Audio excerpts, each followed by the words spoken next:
Hello and welcome to the channel. Today we are reading Wonder by R.J Palacio for Russell, Campbell, and Joseph. The quote at the beginning of the book says, "Doctors have come from distant cities just to see me, stand over my bed, disbelieving what they're seeing. They say I must be one of the wonders of God's own creation. And as far as they can see, they can offer no explanation." Natalie Merchant, Wonder. Part 1. August. Fate smiled and destiny laughed as she came to my cradle. Natalie Merchant, Wonder. Page 3. Ordinary. I know I'm not an ordinary 10-year-old kid. I mean, sure, I do ordinary things. I eat ice cream, I ride my bike, I play ball, I have an Xbox. Stuff like that makes me ordinary, I guess. And I feel ordinary inside. But I know ordinary kids don't make other ordinary kids run away screaming in playgrounds. I know ordinary kids don't get stared at wherever they go. If I found a magic lamp and I could have one wish, I would wish that I had a normal face that no one ever noticed at all. I would wish that I could walk down the street without people seeing me and then doing that look away thing. Here's what I think. The only reason I am not ordinary is that no one else sees me that way. But I'm kind of used to how I look by now. I know how to pretend I don't see the faces people make. We've all gotten pretty good at that sort of thing. Me, Mom and Dad, Via.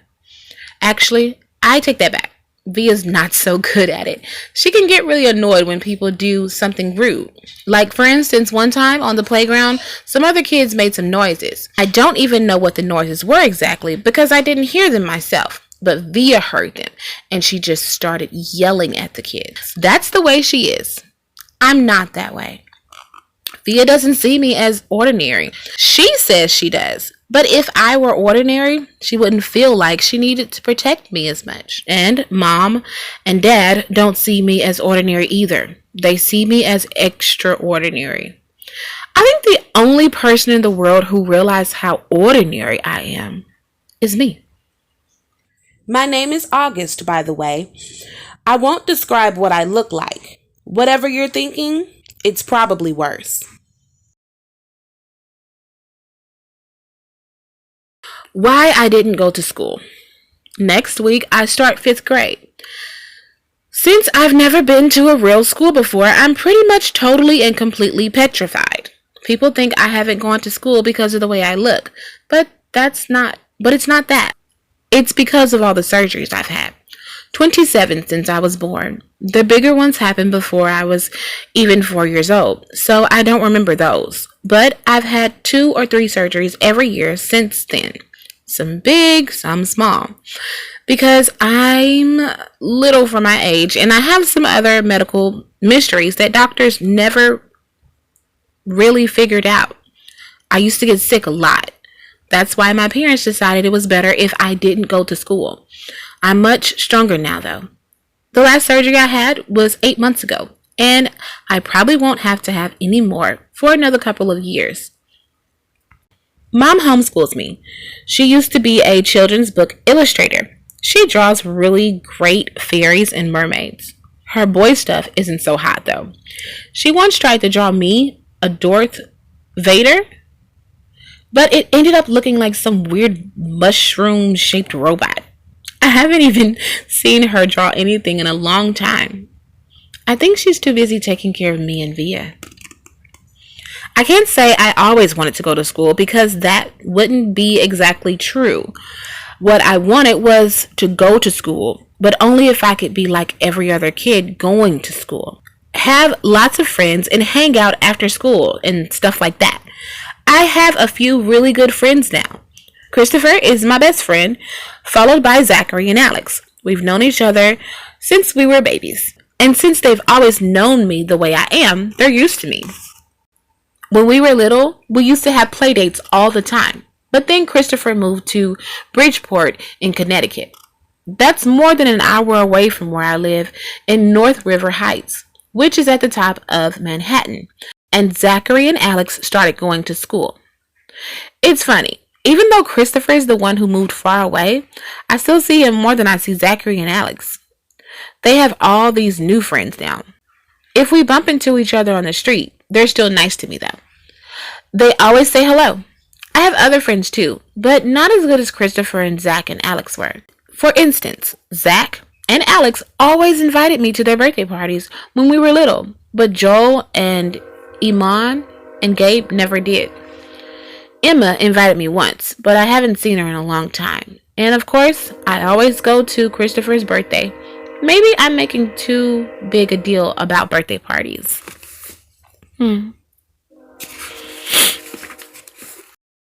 Page 6. How I came to life.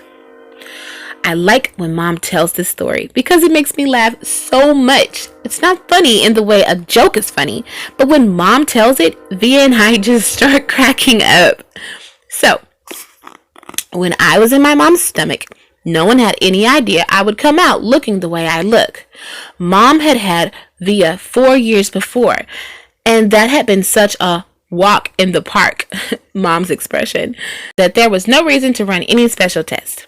After 2 months before I was born, the doctors realized there was something wrong with my face, but they didn't think it was going to be bad. They told Mom and Dad I had a cleft palate and some other stuff going on. They called it small anomalies. There were 2 nurses in the delivery room the night I was born. One was very nice and sweet. The other one, Mom said, did not seem all nice or sweet. She had very big arms, and here comes the funny part. She kept farting. Like, she'd bring Mom some ice chips and then fart. She'd check Mom's blood pressure and fart.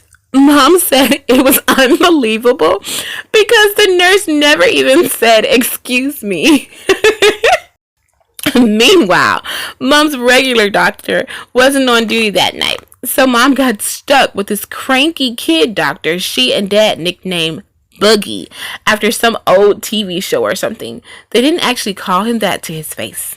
But Mom says that even though everyone in the room was kind of grumpy, Dad kept making her laugh all night long.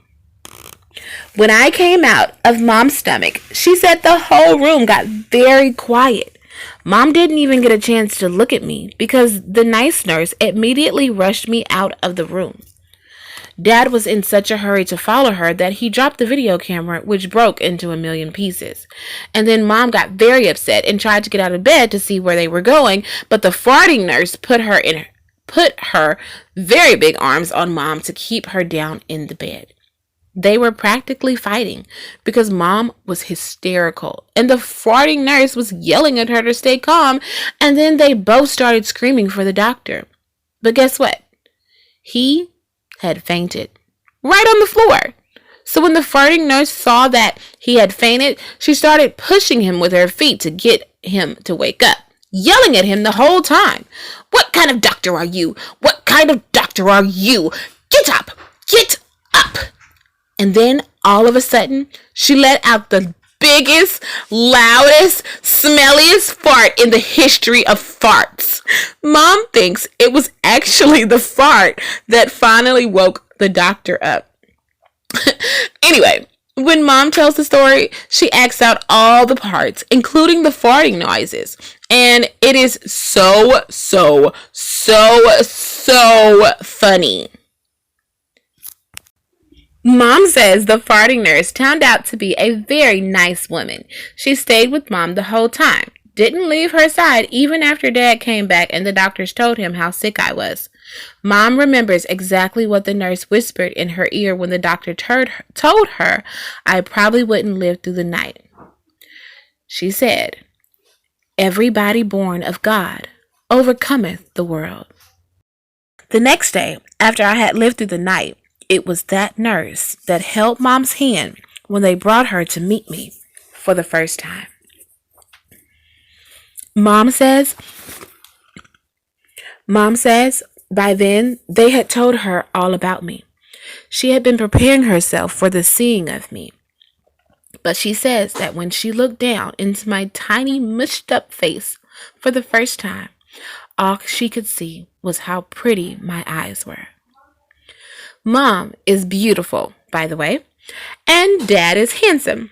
Via is pretty, in case you were wondering. Page 8, Christopher's house. I was really bummed when Christopher moved away 3 years ago. We were both 7 years then. We were both around 7 then. We used to spend hours playing with our Star Wars action figures and dueling with our lifesavers. I miss that. Last spring, we drove over to Christopher's house in Bridgeport. Me and Christopher were looking for snacks in the kitchen, and I heard Mom talking to Lisa, Christopher's mom, about my going to school in the fall. I had never, ever heard her mention school before. What are you talking about? I said. Mom looked surprised, like she hadn't meant for me to hear that. You should tell him what you've been thinking, Isabel, Dad said. He was on the other side of the living room talking to Christopher's dad. We should talk about this later, said Mom. No, I want to know what you're talking about, I answered. Don't you think you're ready for school, Augie? Mom said. No, I said.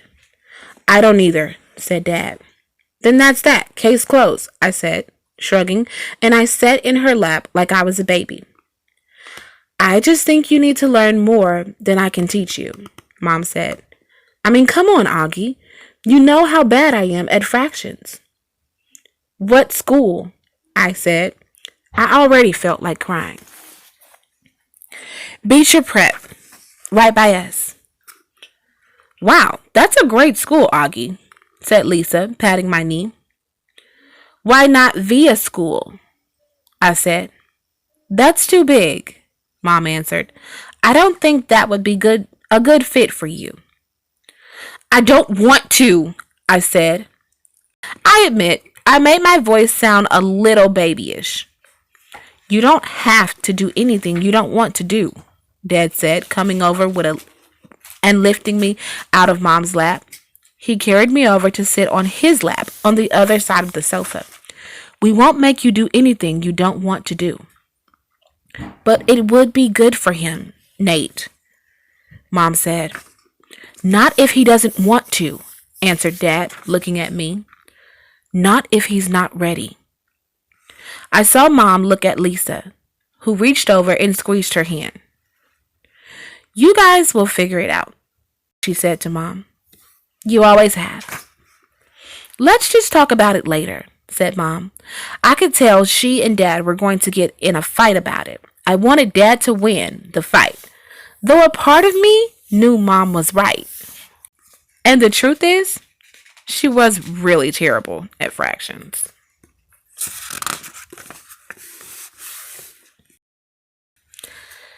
Driving.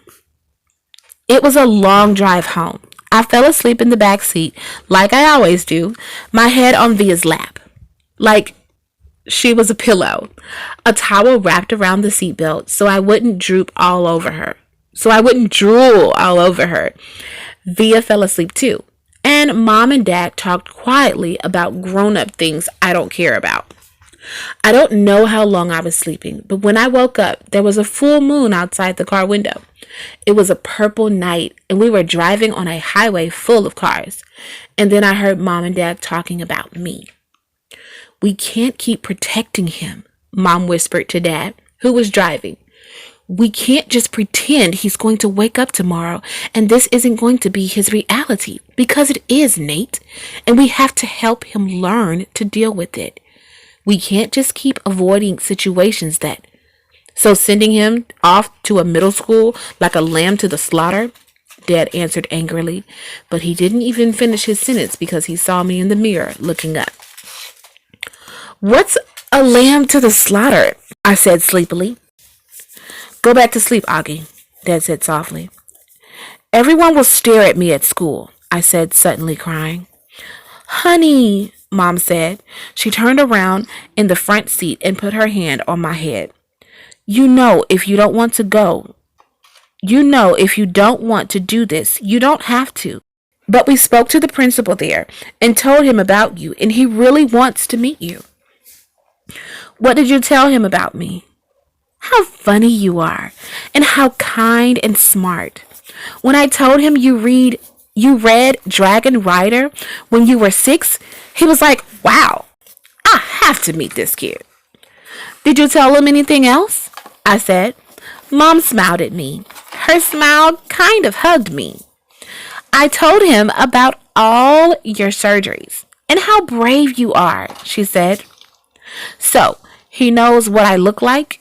I asked. Well, we brought pictures from last summer in Montauk, Dad said. We showed him pictures of the whole family and that great shot of you holding that flounder on the boat. You were there too?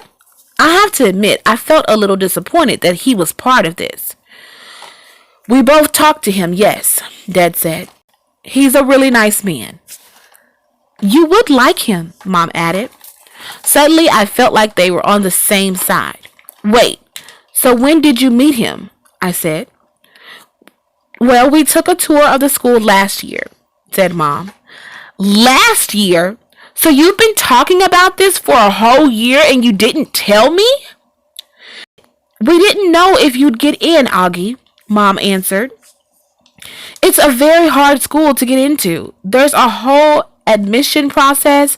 I didn't see the point in telling you and having you get all worked up about it unnecessarily.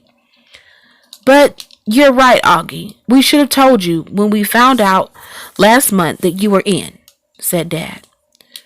In hindsight, said Mom, yes, I guess.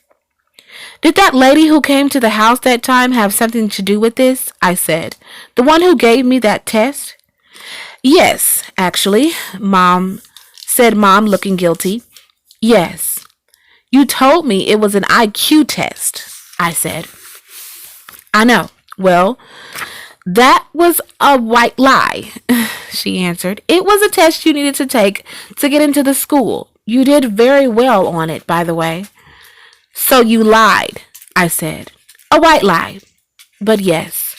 Sorry, she said, trying to smile. But when I didn't smile back, she turned around in her seat and faced forward. What's a lamb to the slaughter? I said. Mom sighed and gave Dad a look. I shouldn't have said that, Dad said, looking at me in the rearview mirror. It's not true. Here's the thing. Mom and I love you so much. We want to protect you any way we can. It's just sometimes we want to do it in different ways. I don't want to go to school, I answered, folding my arms. It would be good for you, Augie, said Mom.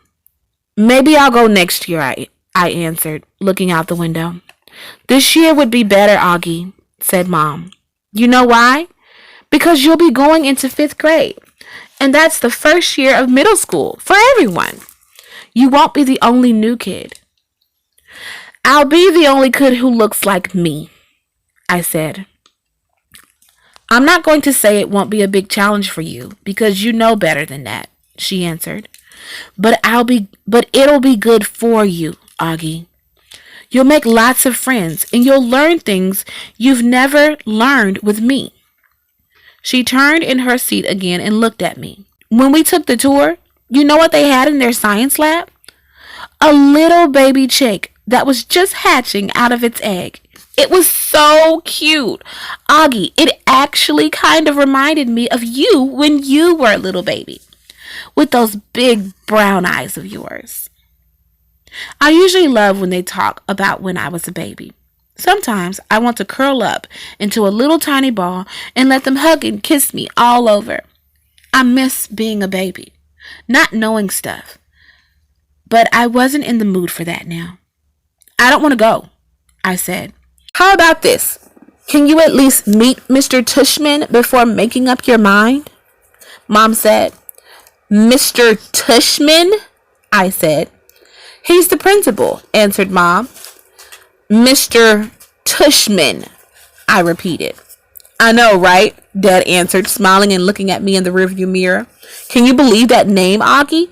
I mean, who on earth would ever agree to have a name like Mr. Tushman?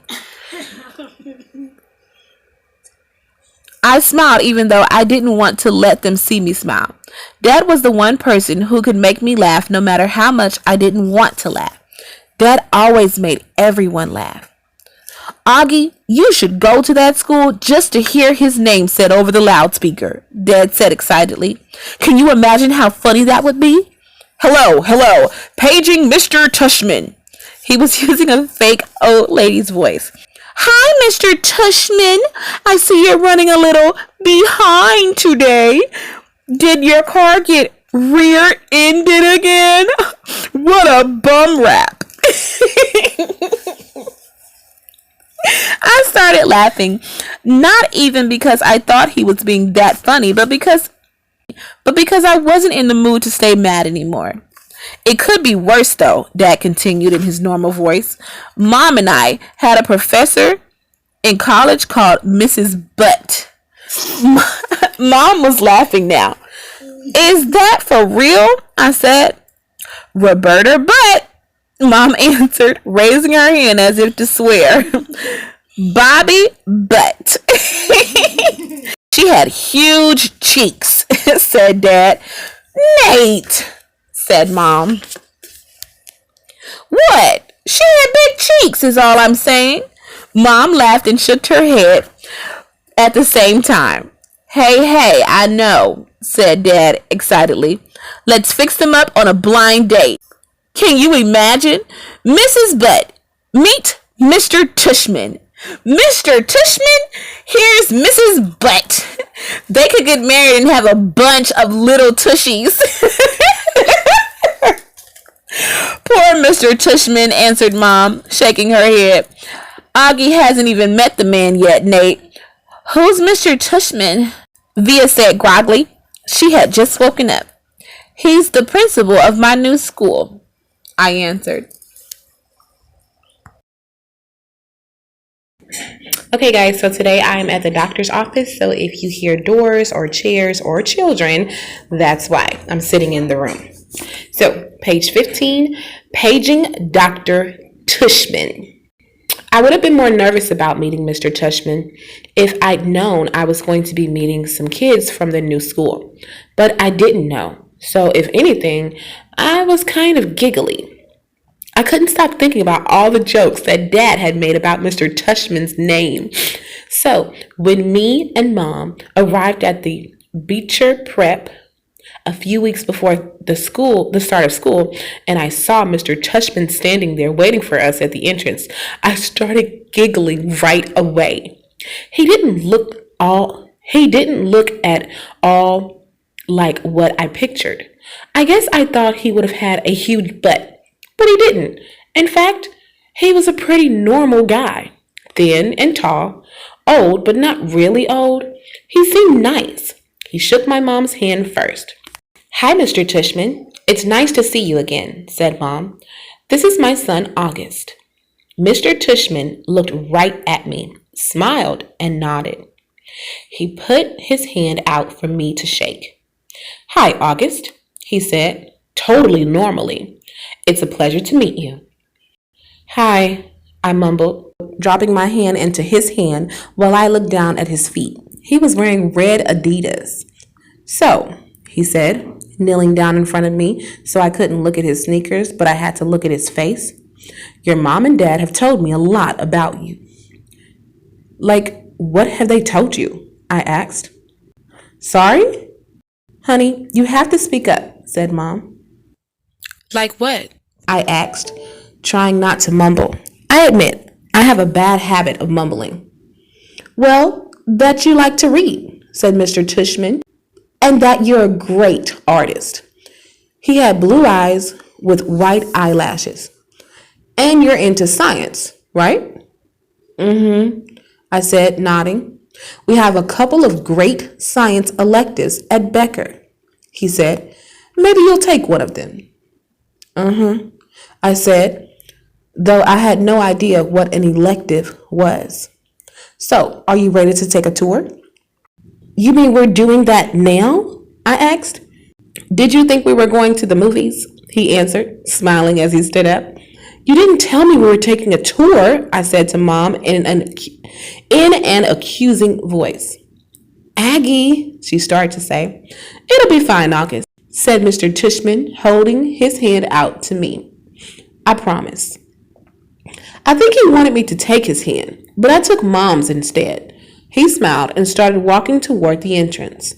Mom gave my hand a little squeeze, though I didn't know if it was an I love you squeeze or an I'm sorry squeeze. Probably a little of both. The only school I'd ever been inside before was Via's. When I went with Mom and Dad to watch Via sing in spring concerts and stuff like that. This school was very different. It was smaller. It smelled like a hospital.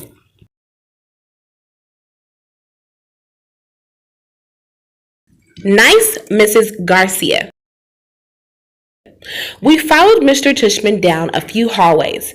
There weren't a lot of people around, and the few people who were there didn't seem to notice me at all, though that may have been because they did not see me. I sort of hid behind Mom as I walked. I know it sounds kind of babyish of me, but I wasn't feeling very brave right then. We ended up in a small room with the words Office of the Middle School Director on the door. Inside, there was a desk with a nice-seeming lady sitting behind it. This is Mrs. Garcia, said Mr. Tushman, and the lady smiled at Mom and took off her glasses and got up out of her chair. My mother shook her hand and said, Isabel Pullman, nice to meet you. And this is August, Mr. Tushman said. Mom kind of stepped to the side a bit, so I would move forward.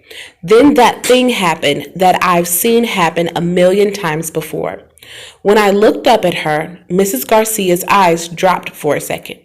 It was so fast no one else would have noticed since the rest of her face seemed exactly the same. She was smiling a really shiny smile.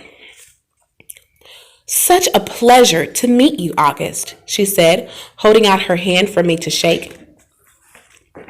Hi, I said quickly, giving her my hand, but I didn't want to look at her face, so I kept staring at her glasses, which hung from a chain around her neck. Wow, what a firm grip, said Mrs. Garcia. Her hand was really warm.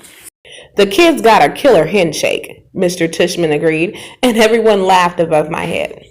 You can call me Mrs. G, Mrs. Garcia said. I think she was talking to me, but I was looking at all the stuff on her desk now.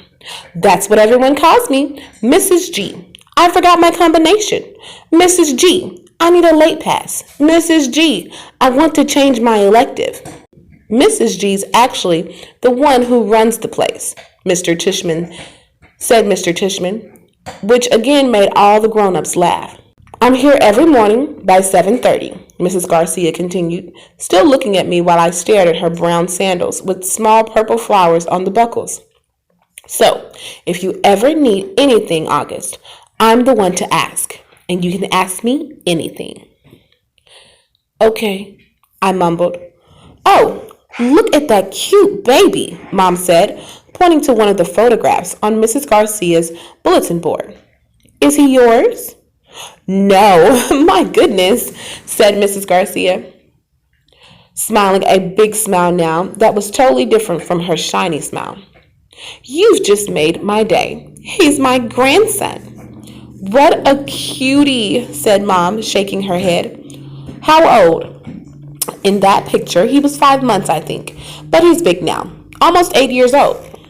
Wow, said Mom, nodding and smiling. Well, he is absolutely beautiful. Thank you, said Mrs. Garcia, nodding like she was about to say something else about her grandson. But then all of a sudden, her smile got a little smaller. We're all going to take very good care of August, she said to Mom, and I saw her give Mom's hand a little squeeze. I looked at Mom's face, and that's when I realized she was just as nervous as I was. I guess I liked Mrs. Garcia when she wasn't wearing her shiny smile. Jack, Will, Julian, and Charlotte. We followed Mr. Tushman into a small room across from Mrs. Garcia's desk. He was talking as he closed the door to his office and sat down behind his big desk, though I wasn't really paying much attention to what he was saying. I was looking around at all the things on his desk. Cool stuff, like a globe that floated in the air, and a Rubik's type cube made with little mirrors. I liked his office a lot. I liked that there were all these neat little drawings and paintings by students on the walls, framed like they were important. Mom sat down in a chair in front of Mr. Tushman's desk, and even though there was another chair right next to hers, I decided to stand beside her. "Why do you have your own room and Mrs. G doesn't?" I said. "You mean why do I have an office?" said Mr. Tushman. "You said she runs the place," I said. "Oh, well, I was kind of kidding. Mrs. G is my assistant." "Mr. Tushman is the director of the middle school," Mom explained. "Did they call you Mr. T?" I asked, which made him smile. "Do you know who Mr. T is?" he answered. "I pity the fool," he said in a funny tough voice, like he was imitating someone. I had no idea what he was talking about. "Anyway, no," said Mr. Tushman, shaking his head. "No one calls me Mr. T, though I have a feeling I'm called a lot of other things I don't know about. Let's face it, a name like mine is not easy to live with. You know what I mean? Here I have to admit I totally laughed because I know exactly what he meant. "My mom and dad had a teacher called Mrs. Butt," I said. "Aggie," said Mom, but Mr. Tushman laughed. "Now that's bad," said Mr. Tushman, shaking his head. "I guess I shouldn't complain. Hey, so listen, August, here's what I thought we would do today." "Is that a pumpkin?" I said, pointing to a framed painting behind Mr. Tushman's desk. "Aggie, sweetie, don't interrupt." "You like it?" said Mr. Tushman, turning around and looking at the painting. "I do too. I thought it was a pumpkin too, until the student who gave it to me explained that it is actually not a pumpkin. It is, are you ready for this? A portrait of me. Now, August, I ask you, do I really look that much like a pumpkin?" "No," I answered, though I was thinking yes. Something about the way his cheeks puffed out when he smiled made him look like a jack-o'-lantern. Just as I thought that, it occurred to me how funny that was. Cheeks, Mr. Tushman. And I started laughing a little. I shook my head and covered my mouth with my hand. Mr. Tushman smiled like he could read my mind. I was about to say something else, but then all of a sudden I heard other voices outside the office. Kids' voices. I'm not exaggerating when I say this, but my heart literally started beating like I'd just run the longest race in the world. The laughter I had inside just poured out of me. The thing is, when I was little, I never minded meeting new kids because all the kids I met were totally nice too. What's cool about really little kids is that they don't say stuff to try to hurt your feelings, even though sometimes they do say stuff that hurts your feelings. But they don't actually know what they're saying. Big kids, though, they know what they're saying. And that is definitely not fun for me. One of the reasons I grew my hair long last year was that I like my bangs over my eyes. It helps me block out the things I don't want to see. Mrs. Garcia knocked on the door, poked her head inside. "They're here, Mr. Tushman," she said. "Who's here?" I said. "Thanks," said Mr. Tushman to Mrs. Garcia. "August, I thought it would be a good idea for you to meet some students who'd be in your homeroom this year. I figured they could take you around the school a bit, show you the lay of the land, so to speak." "I don't want to meet anyone," I said to Mom. Mr. Tushman was suddenly right in front of me, his hands on my shoulders. He leaned down and said very softly in my ear, "It's okay, August. These are nice kids. I promise. You're going to be okay, Aggie, Mom whispered with all her might. Before she could say anything else, Mr. Tushman opened the door to his office. Come on in, kids, he said, and in walked two boys and a girl. None of them looked over at me or Mom. They stood by the door looking straight at Mr. Tushman like their lives depended on it. Thanks so much for coming, guys, especially since school doesn't start until next month, said Mr. Tushman. Have you had a good summer? All of them nodded, but no one said anything. Great, said Mr. Tushman. So, guys, I wanted you to meet August, who's going to be a new student here this year. August, these guys have been students at Betcher Prep since kindergarten, though of course they were in the lower school building, but they know all the ins and outs of the middle school program. And since you're all in the same homeroom, I thought it would be nice if you got to know each other a little before school started. Okay? So kids, this is August. August, this is Jack Will. Jack Will looked at me and put out his hand. Then I shook it. He kind of half smiled and said, "Hey," and looked down really fast. This is Julian, said Mr. Tushman. Hey, said Julian, and did the same exact thing as Jack Will. Took my hand, forced a smile, and looked down real fast. And Charlotte, said Mr. Tushman. Charlotte had the blondest hair I've ever seen. She didn't shake my hand, but she gave me a quick little wave and smiled. Hi, August. Nice to meet you, she said. Hi, I said, looking down. She was wearing bright green Crocs. So, said Mr. Tushman, putting his hands together in a kind of slow clap. What I thought you guys could do is take August on a little tour of the school. Maybe you could start on the 3rd floor. That's where your homeroom class is going to be. Room 301, I think. Mrs. G is room 301, Mrs. Garcia called out from the other room.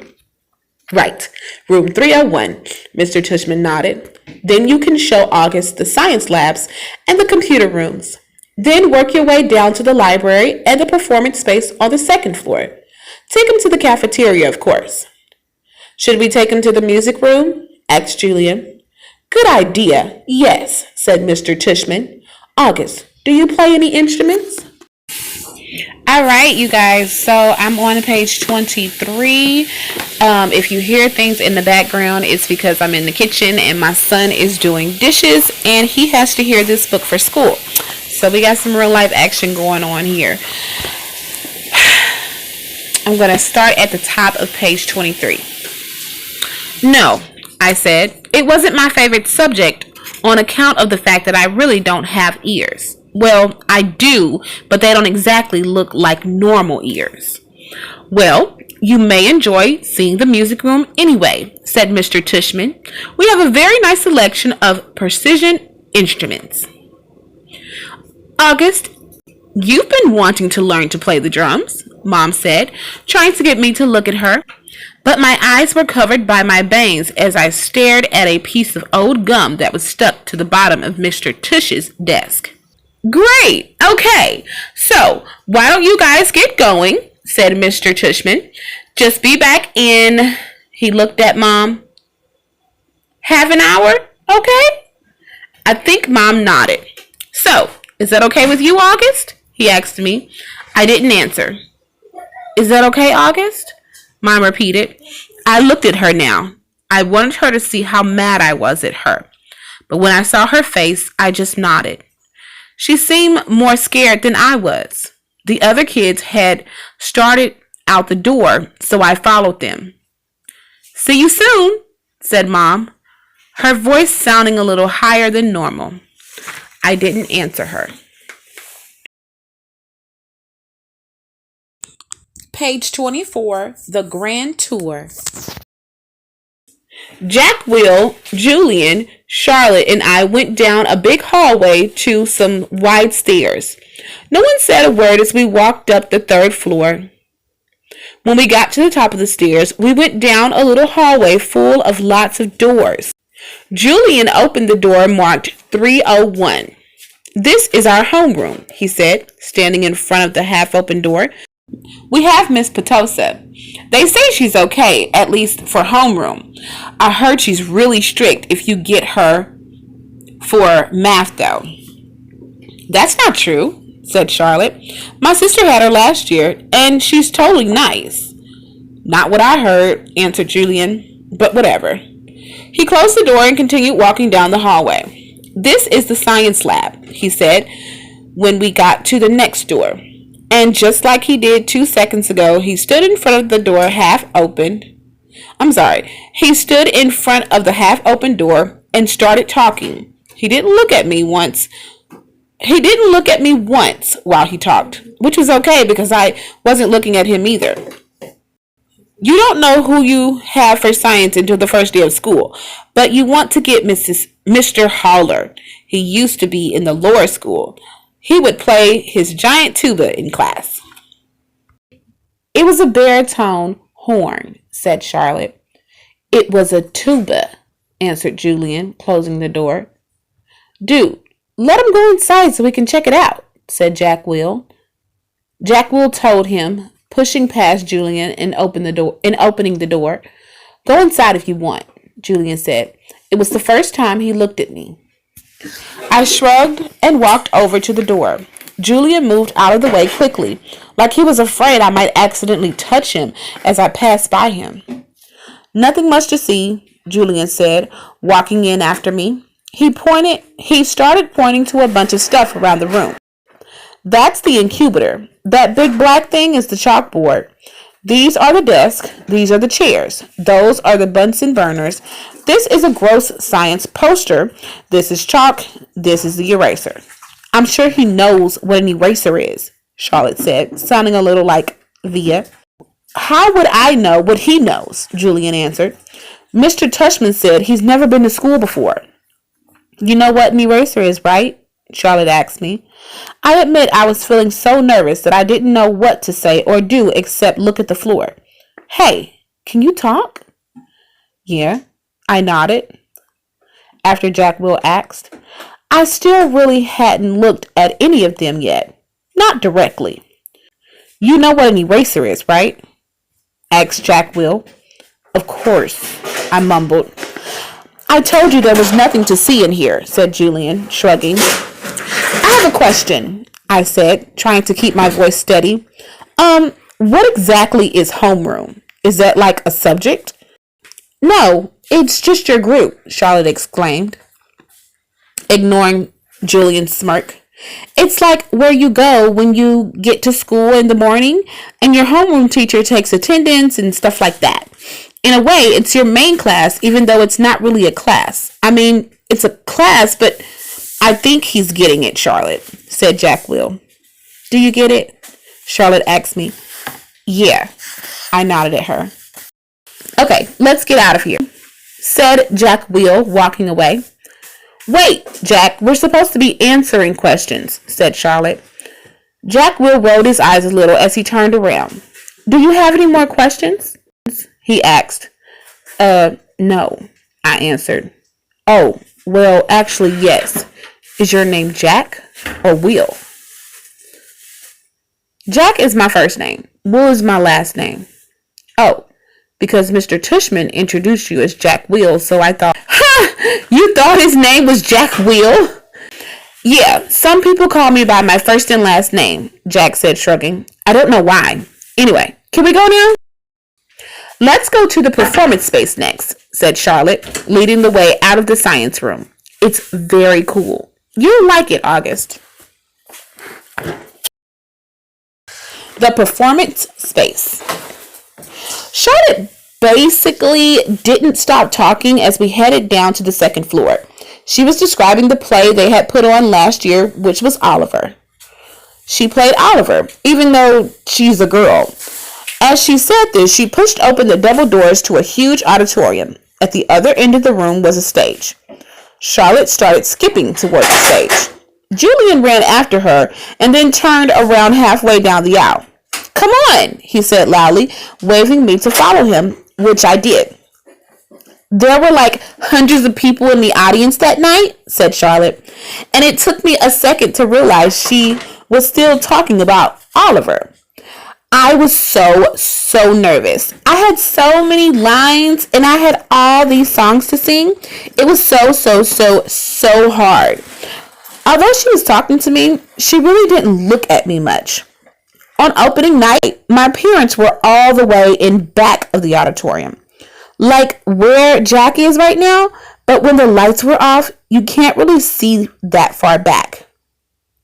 So I was like, where are my parents? Where are my parents? And Mr. Rensnick, our theater arts teacher last year, he said, Charlotte, stop being such a diva. And I was like, okay. And then I spotted my parents and I was totally fine. I didn't forget a single line. While she was talking, I noticed Julian staring at me out of the corner of my eye. This was something I see people do a lot with me. They think I don't know that they're staring, but I can tell from the way their heads are tilted. I turned around to see where Jack had gone to. He had stayed in the back of the auditorium like he was bored. We put on a play every year, said Charlotte. I don't think he's going to want to be in the school play, Charlotte, said Julian sarcastically. You can be in the play without actually being in the play, Charlotte answered, looking at me. You can do the lighting. You can paint the backdrops. Oh, yeah, whoopee, said Julian, twirling his fingers in the air. But you don't have to take the theater arts elective if you don't want to, Charlotte said, shrugging. There's dance or choirs or band. And there's leadership. Only dorks take leadership, Julian interrupted. Julian, you're being so obnoxious, said Charlotte, which made Julian laugh. I'm taking the science elective, I said. Cool, said Charlotte. Okay, so I'm back in my room now. I'm on page 28. Julian looked directly at me. The science elective is supposedly the hardest elective of all, he said. No offense, but if you've never ever been in school before, why do you think you're suddenly going to be smart enough to take the science elective? I mean, have you ever even studied science before? Like real science, not like the kind you do in kits. Yeah, I nodded. He was homeschooled, Julian, said Charlotte. So teachers came to his house? Said Julian, looking puzzled. No, his mother taught him, answered Charlotte. Is she a teacher? Julian said. Is your mother a teacher? Charlotte asked me. No, I said. So she's not a real teacher? Said Julian, as if that proved his point. That's what I mean. How can someone who's not a real teacher actually teach science? I'm sure you'll do fine, said Charlotte, looking at me. Let's just go to the library now, Jack called out, sounding really bored. Why is your hair so long? Julian said to me. He sounded like he was annoyed. I didn't know what to say, so I just shrugged. Can I ask you a question? He asked. I shrugged again. Didn't he just ask me a question? What's the deal with your face? I mean, were you in a fire or something? Julian, that's so rude. I'm not being rude. I'm just asking a question. Mr. Tushman said we could ask questions if we wanted to. Not rude questions like that, said Charlotte. Besides, he was born like that. That's what Mr. Tushman said. You just weren't listening. I was so listening. I just thought maybe he was in a fire too. Jeez, Julian, said Jack. Just shut up. You shut up, Julian yelled. Come on, August, said Jack. Let's just go to the library already. I walked toward Jack and followed him out of the auditorium. He held the double doors open for me as I passed by. He looked at me right in my face, kind of daring me to look back at him, which I did. Then I actually smiled. I don't know. Sometimes, when I have the feeling like I'm almost crying, it can turn into an almost laughing feeling. And that must have been the feeling I was having when I smiled, almost like I was going to giggle. The thing is, Because of the way my face is, people who don't know me very well don't always get that I'm smiling. My mouth doesn't go up at the corners the way other people's mouths do. It just goes straight across my face. And somehow Jack Will got that I had smiled at him. And he smiled back.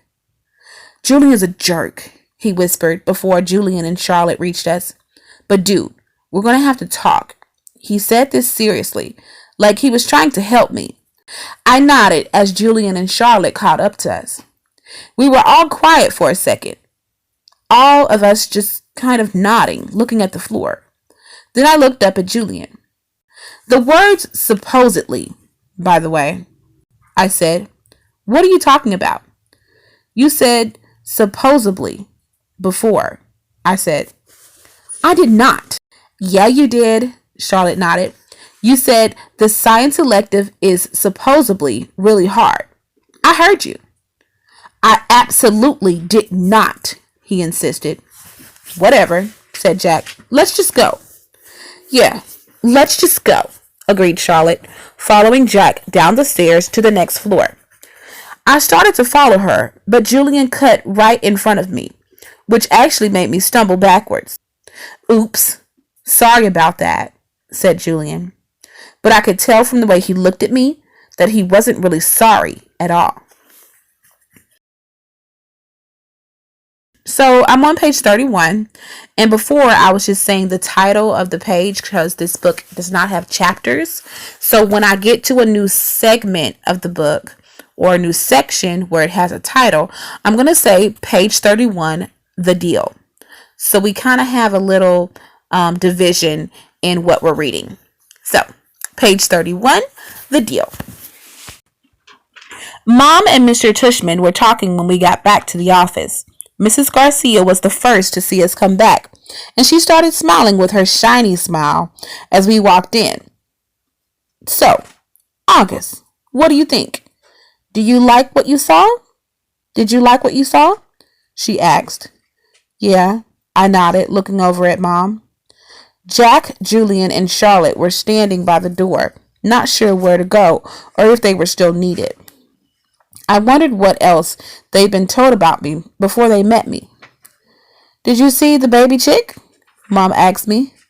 As I shook my head, Julian said, Are you talking about the baby chicks in science? Those get donated to a farm at the end of every school year. Oh, said Mom, disappointed. But they hatch new ones every year in science. So August will be able to see them again in the spring. Oh, good, said Mom, eyeing me. They were so cute, August. I wish she wouldn't talk to me like I was a baby in front of other people. So, August, said Mr. Tushman, did these guys show you around enough, or do you want to see more? I realized I forgot to ask them to show you the gym. We did anyway, Mr. Tushman, said Julian. Excellent, said Mr. Tushman. And I told him about the school play and some of the electives, said Charlotte. Oh, no, she said suddenly. We forgot to show him the art room. It's okay, said Mr. Tushman. But we can show it to him now, Charlotte offered. Don't we have to pick Via up soon? I said to Mom. That was our signal for my telling Mom if I really wanted to leave. Oh, you're right, Mom said, getting up. I could tell she was pretending to check the time on her watch. I'm sorry, everybody. I lost track of the time. We have to pick up my daughter at her new school. She's taking an unofficial tour today. This part wasn't a lie. That Via was checking out her new school today? The part that was a lie was that we were picking her up at the school, which we weren't. She was coming home with Dad later. Where does she go to school? Said Mr. Tushman, getting up. She's starting Faulkner High School this fall. Wow, that's not an easy school to get into. Good for her. Thank you, said Mom, nodding. It'll be a bit of a schlep, though. The A train down to 86, then the crosstown bus all the way to the east side. Takes an hour that way, but it's just a 15-minute drive. It'll be worth it. I know a couple of kids who got into Faulkner and love it, said Mr. Tushman. We should really go, Mom, I said, tugging at her pocketbook. We said goodbye kind of quickly after that. I think Mr. Tushman was a little surprised that we were leaving so suddenly, and then I wondered if he would blame Jack and Charlotte, even though it was really Julian who made me feel kind of bad. Everyone was really nice, though. I made sure to tell Mr. Tushman before I left. I look forward to having you as a student, said Mr. Tushman, patting my back. Bye, I said to Jack, Charlotte, and Julian, but I didn't look at them or look up at all until I left the building.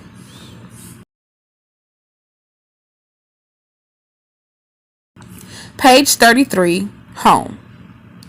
As soon as we had walked at least half a block from the school, Mom said, "So, how did it go? Did you like it?" "Not yet, Mom. When we get home?" I said. The moment we got inside the house, I ran to my room and threw myself onto my bed. I could tell Mom didn't know what was up. I guess I really didn't either. I felt very sad and a tiny bit happy at the exact same time.